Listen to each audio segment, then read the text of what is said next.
Buonasera cari amici, benvenuti al TG Sport che apriamo con il calcio. Il Mantova 2 saluta la Coppa Italia di Lega Pro a Bassano biancorossi condannati da un calcio di rigore dell'ex Castiglione Munarini. Il servizio.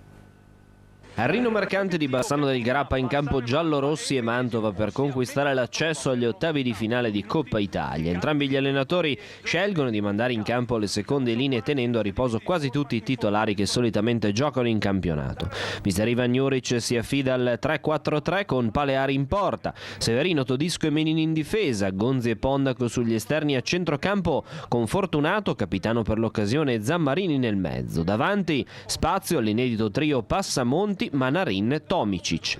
La prima azione è del Mantova con un tiro di Manarin respinto in corner. La deviazione sul susseguente angolo non va a buon fine. Il Bassano risponde all'ottavo con il colpo di testa di Cortesi parato a terra da Paleari.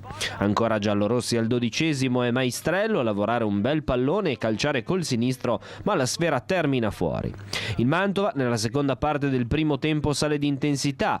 Bello al 38° il triangolo Gonzi-Manarin-Gonzi al limite. Il retropassaggio di un difensore veneto viene giudicato volontario dall'arbitro che assegna una punizione a 2 in area che non viene però sfruttata da Fortunato. Prima dell'intervallo occasione per il Bassano con il cross dalla sinistra di Iocolano e il tiro al volo di Cortesi che finisce però alle stelle. Ad inizio ripresa doppio cambio effettuato da Juric con Sartore e Novotny che prendono il posto di Manarin e Passamonti, probabilmente il migliore in casa ACM. Il gol che risolve il match arriva al 61°, Munarini vola verso Paleari, lo fa sedere e viene agganciato dal portiere ex Vecomp, cartellino giallo e rigore. Dal dischetto è lo stesso attaccante ex Castiglione a spiazzare l'estremo bianco-rosso e siglare l'1-0. A 20 dal termine c'è spazio anche per l'ex di turno Pietri Biasi che prende il posto di Iocolano. Il Mantova ci prova solo con un paio di tiri da fuori poco pretenziosi di Fortunato al 77° e all'85° su punizione.